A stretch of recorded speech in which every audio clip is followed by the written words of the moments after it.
face because it's early and I might have a booger in my nose. But this is not Thomas Sowell in this video.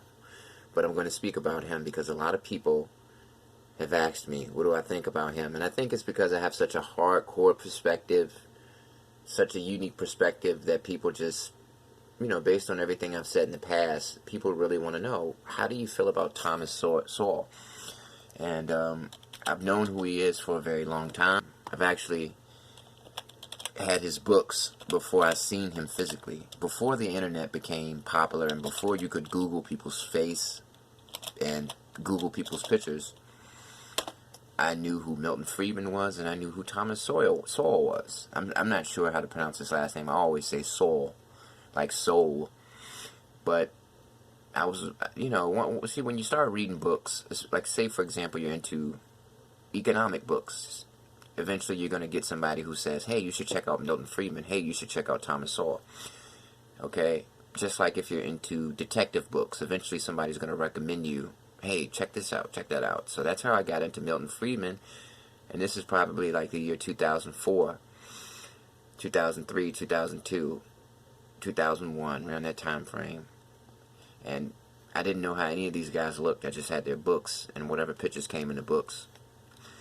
And Thomas, I like him and I don't like him because I feel like he is probably the best example of a black American man. Smart, intelligent.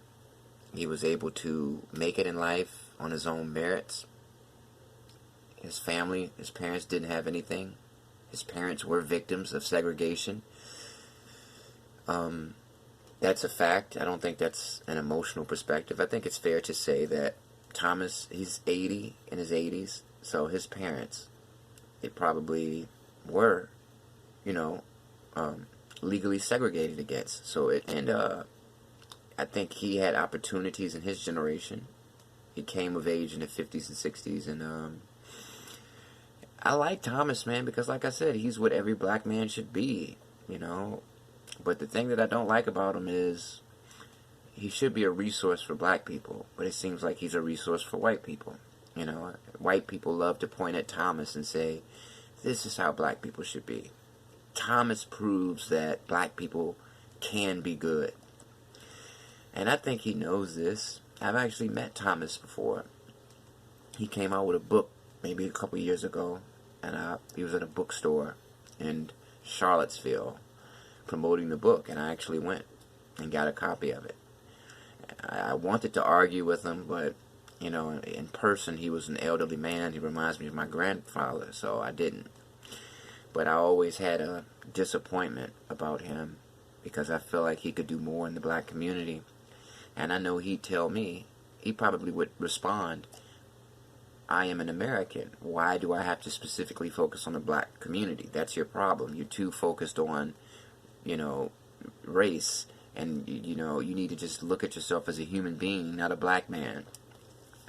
And that's true. That is true. We are all human beings. We are all a human family.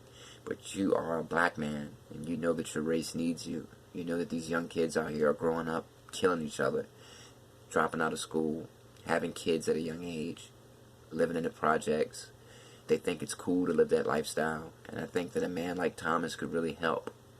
But I feel like instead of helping, he'd rather go on some white conservative show, and talk bad about those people.